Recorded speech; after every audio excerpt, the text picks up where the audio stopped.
Hey, I'm Nova. I am 45 years old. For personal reasons, I want to keep our privacy by changing the names of everyone in this story, including mine. I never thought I would be the kind of person who died and came back. I never thought I'd get to know Jesus, but I did, and what he showed me about mothers like me, mothers who lost a child but never got answers, changed everything for me. It wasn't just a dream. It was a big surprise. And I feel like I have to tell you what I saw because I know it needs to be shared. Before we begin, if you believe God can still reach you, even in your darkest moments, please type Amen. I'd love to know I'm not alone in this. In February 2023, I died in my small apartment in Half Moon Bay, California. All I had with me was a stuffed whale and the sound of the ocean wind outside. But before that, I was only a mom, a wife, a teacher, a woman who did her best. I used to be one of those people who seemed to have everything together. I taught third grade at a nearby elementary school for 15 years. I loved it, especially when we learned about life in the ocean. I put paper jellyfish, cut out whales, and even a big blue rug that looked like a wave in my classroom. The kids used to say it felt like a happy fish tank. I was Ms. Nova, the fun ocean teacher with a warm smile and a soft voice. I was also David's wife. He was a mechanical engineer who loved to hike and read old science fiction. We had our problems like any couple, but we were strong.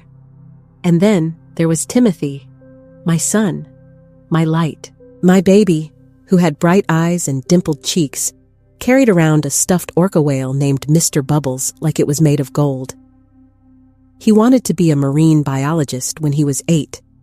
He liked whales a lot. He would sit for hours and watch nature shows, telling me things I didn't know. I thought we would be together forever. We didn't. Everything fell apart 10 years ago. It was meant to be a party. David and I were celebrating our 12th wedding anniversary. We made the decision to go on a family cruise. Timothy was very happy. I still remember how he held Mr. Bubbles with his little hands as we got on. He was so happy to see real whales and glaciers that he was bubbling over. He was gone 3 days into the cruise. At 11:30 p.m. one night, I kissed his forehead. He was sleeping soundly. Mr. Bubbles was right next to him. I woke up the next morning around 6, and his bed was empty. The door to the cabin was locked. The balcony was also locked. His shoes were still on the floor. Mr. Bubbles was still there. I can't even put into words how that moment affected me. The fear, the mix-up, the screaming that was always going on inside me. They looked through the ship, the people on board, the Coast Guard. The police got involved. They talked to passengers, looked at cameras, and made timelines. But in the end, they said, fell overboard by accident. I never thought that, not for a second. Timothy was afraid of deep water. He would never get close to the railing without one of us. He hated walking on cold floors without shoes. No one saw it happen. There is no proof. Just nothing. That's what a lot of mums would do. I wouldn't let it go.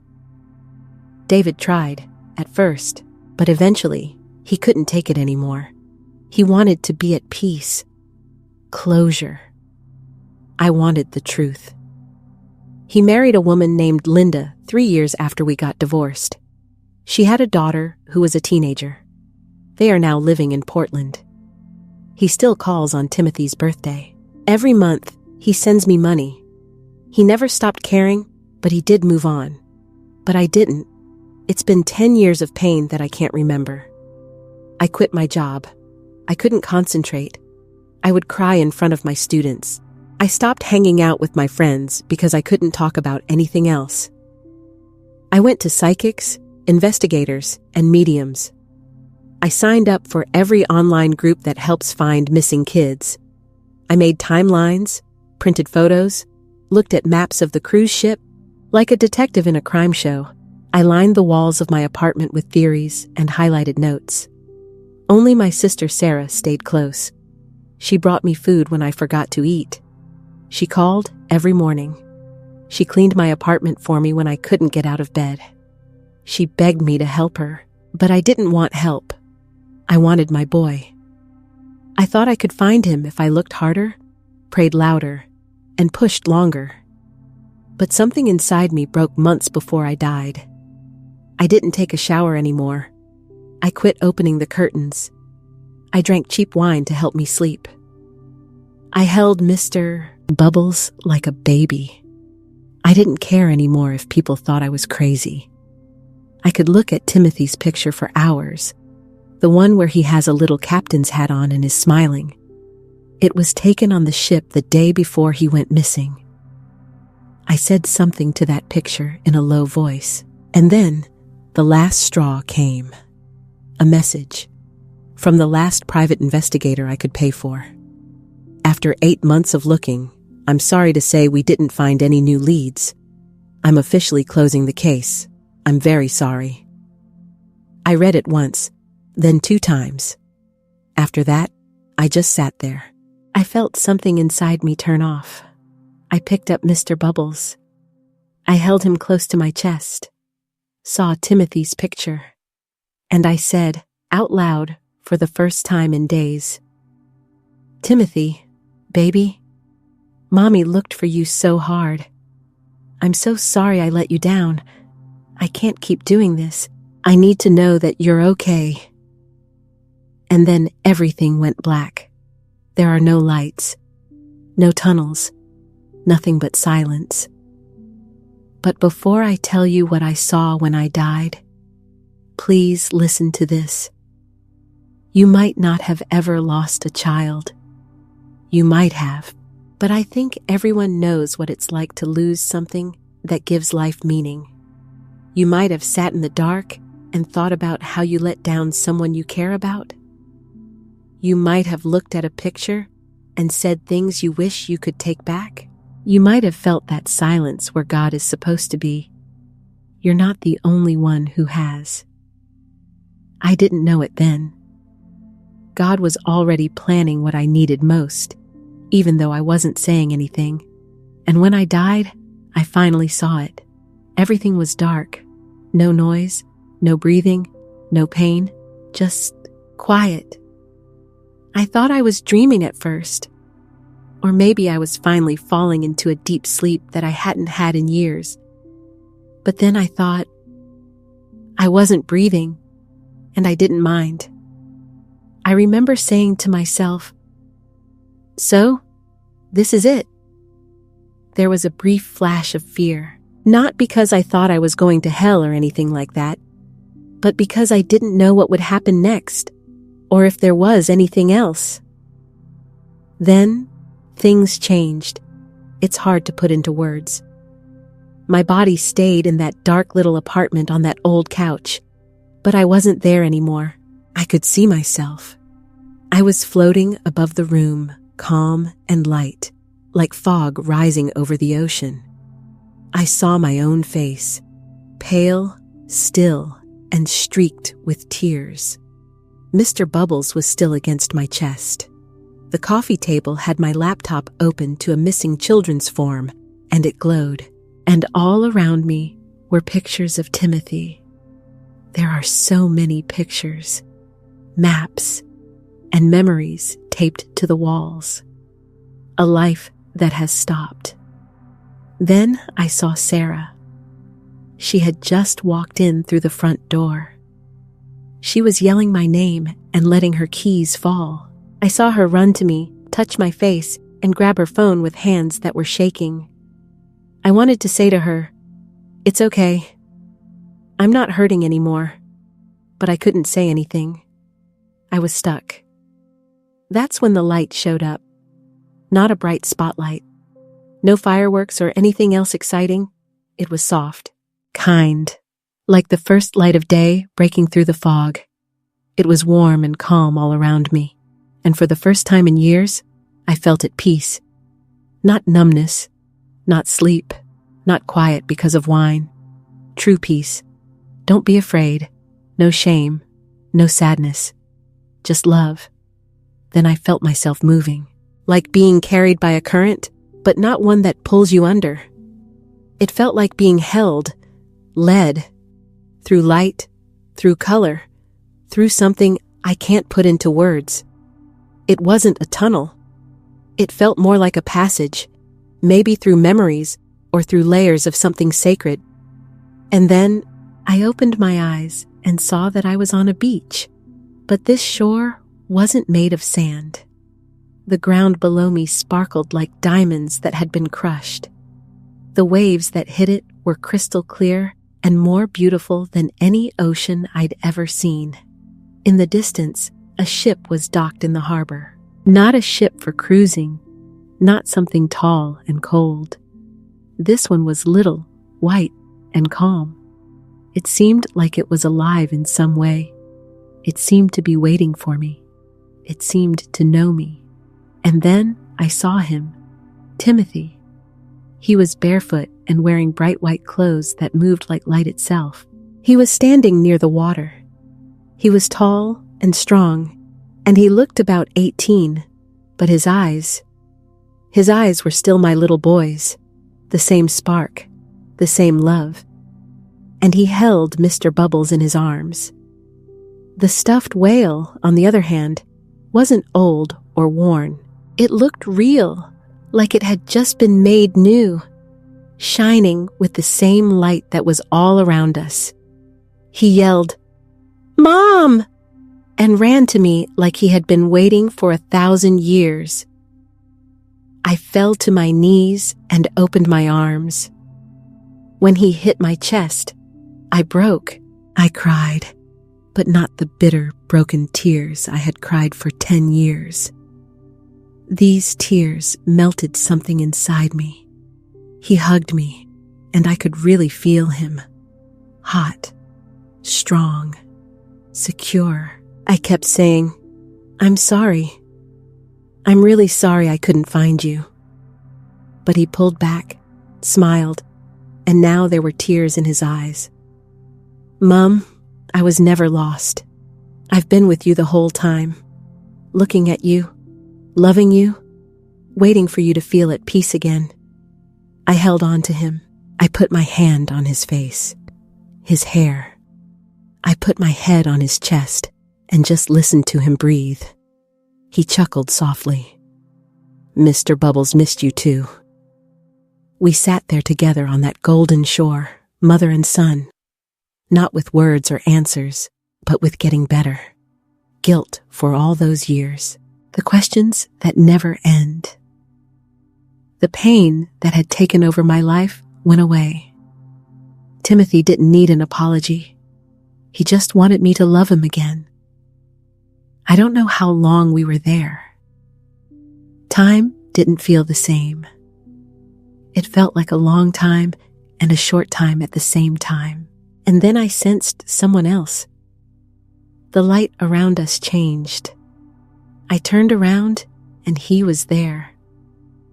Jesus, not like a painting of a person, not far away or glowing in a way that didn't seem real.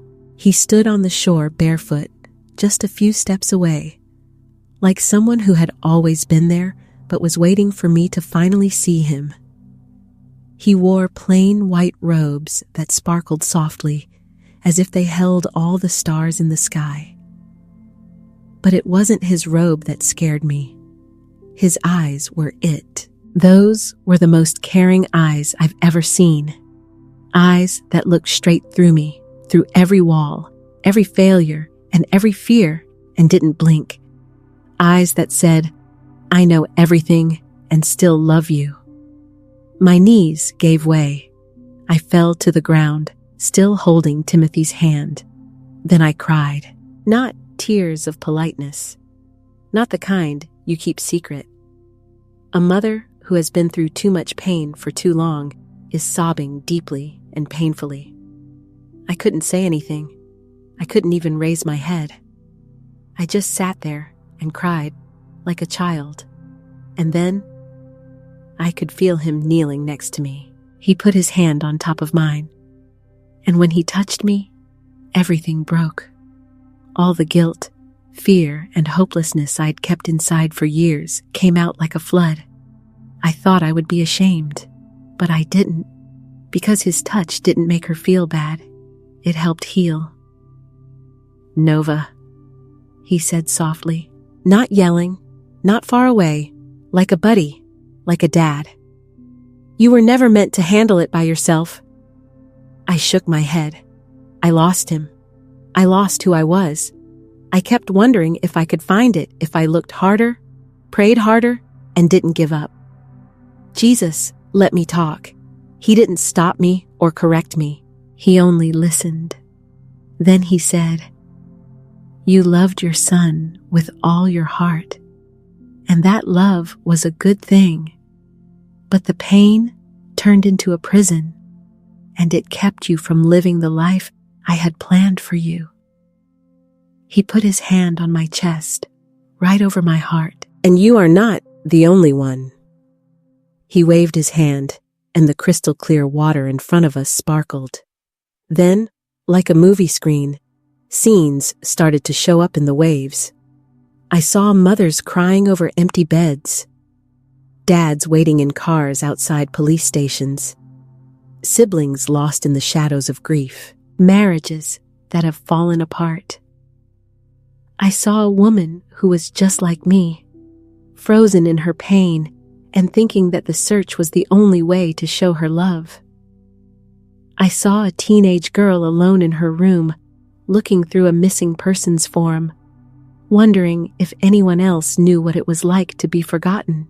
Jesus said softly, "Every year, thousands of kids go missing, and for each one, there are parents, siblings, and friends who are hurting but not saying anything."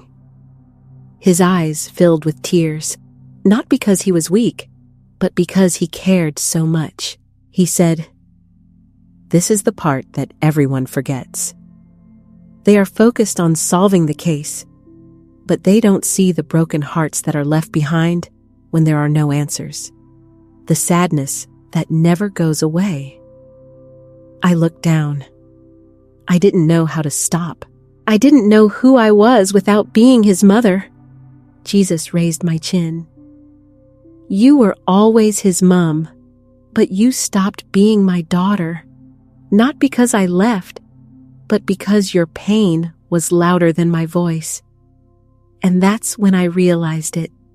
All the years I thought God had left me, he had been there, crying with me. Timothy leant in and wiped my cheek with his sleeve. "Mom, I didn't need you to find the answers. All I needed was for you to be alive." He took my hand and put it on his heart. "You always told your students they were unique, that they were important. Now you need to tell mums like you that they still matter, that their kids are safe, that they aren't alone." I cried again, but this time it wasn't the same kind of cry. It was the kind of feeling that comes when you know you're not a failure, when you realize that your pain had a purpose. Jesus stood up and reached out his hand. "Come with me." I did that. Timothy on one side, Jesus on the other hand. He showed me a wide view of families stuck in frozen grief, waiting for permission to heal as we walked along the shining shore. He showed me online groups, churches that weren't sure how to help, and counselors who didn't know what to say. After that, he showed me something else, a room with chairs, pictures, and candles in it. Mothers got together to talk, cry, and laugh through their tears. A sign said, "Missing but not forgotten." Jesus said, "That's your next classroom. Those are your new students." I stopped moving. "Wait, are you saying I have to go back?" Jesus nodded his head. "I don't want to." My voice broke. Not now. Not after seeing him again. Timothy held my hand tightly. "But they need you, Mom. The other kids. The ones who are still down there. Those who lost their mums because they were sad." They need to know there is hope. I went to Jesus. But how do I go about it? How do I go on living after all this? He smiled, and it was warm and steady. One day at a time, with me. You won't be the same, but that's the point. He put his hand on my forehead. Go, Nova. Show them what love looks like after they've lost someone. And with that, everything started to fade. I woke up with a gasp. My chest felt like it was on fire, and my ears were ringing with sounds I couldn't place. Lights that flash, machines that beep. Someone is yelling my name. The ceiling of the hospital came into view. It was white, clean, and strange. I blinked a lot because I was confused, and then I saw her. Sarah, sobbing, saying prayers. Her hands held mine tightly. I wanted to talk to her and tell her everything, but I couldn't. I just held her hand. I was back in this messed up world, back in this worn out body, and for a short time, I felt something like sadness. Not for me, but for what I had just left behind, for Timothy's hug, for the voice of Jesus, for the peace that had wrapped around me like a warm blanket in the winter. But then something inside me changed, a thought, a goal. Go, Nova. Show them what love looks like after they've lost someone. And I knew that I hadn't been sent back to grieve. I was sent back to live. The doctor said I had been dead for 23 minutes. Heart failure was caused by malnutrition, dehydration, and extreme emotional stress. Sarah got to me just in time. They said it was a miracle. And to be honest, it was. But not just because I lived. It was a real miracle that the woman who came back was not the same woman who left. The first thing that changed was peace. It was now a part of me. Something I didn't have to chase or beg for. It was just there, like a heart that beat steadily. The second change was the goal. I didn't have to look for Timothy anymore. I knew where he was. I had him in my arms. I had heard him speak. Now I had to get in touch with the others. The ones who were still in pain like I had been. The parents who were slowly fading away because their prayers weren't being answered. At first, Sarah didn't get it. One night, while holding a mug of tea in my kitchen, she said, "You're just so calm. Are you sure you're okay?" I smiled. "No, I'm not doing well, but I'm getting better, and I know what I need to do." I began with small things. I pulled the curtains back. I cleaned out my apartment not to get rid of Timothy, but to make room for something new. I took the pictures off the wall with love, not anger. I put his favorite ones in a box with the words, "To remember with joy, not pain." I had my hair cut. I got some new food. I went back to the beach. Every little thing I did felt like planting a seed. Then things started to change more. I got in touch with David. We hadn't talked in years without any problems. But I did call him. I said, "Hi. I just wanted to say that I forgive you, and I'm sorry I pushed you away." There was no sound on the other end. Then a reply that was choked up. "Nova, thank you. We're not going to be together again, but we do talk now. I've even gone to see him and his new family. His stepdaughter is like Timothy in that she is kind, curious, and funny. And I don't feel envious. I'm grateful." I went back to the local church, which I hadn't been to in years. I cried through every song from the back pew. After that, I talked to the pastor and told him what happened. Every other Thursday, the church holds a support group for families of missing people. It's not a form of therapy. It's not about figuring out old cases. It's about making hearts that are still beating better. We are in a circle. We set candles on fire. We have the same names. We sob. We pray. We also laugh sometimes. We remember our kids, even if we never find out what happened. And I tell them what Timothy told me. Loving us doesn't mean being sad all the time. Live your life to show us you love us. I also began giving speeches at churches and schools. I talk about ambiguous loss and how society often forgets about the parents of missing children. I tell counselors how to talk to families who are grieving when there is no closure.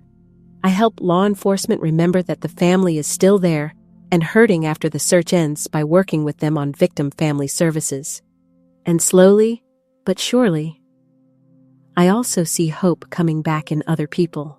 I even started teaching part-time again.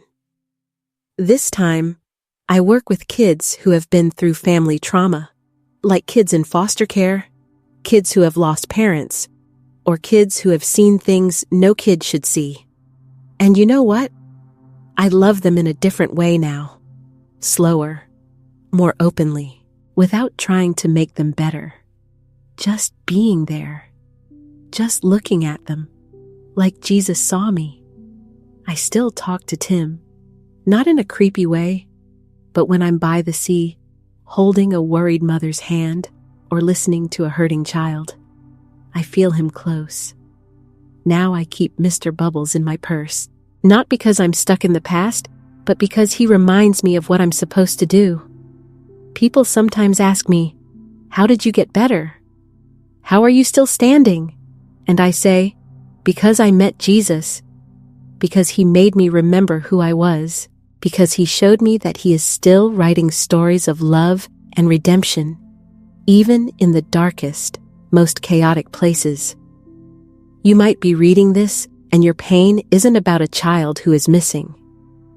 It could be a marriage that has ended, a dream that didn't come true, a fight that no one else can see. Can I say something? God knows. Jesus is close. And there is more for you. More life, more hope, and more love. You are not forgotten. You aren't too broken to be useful.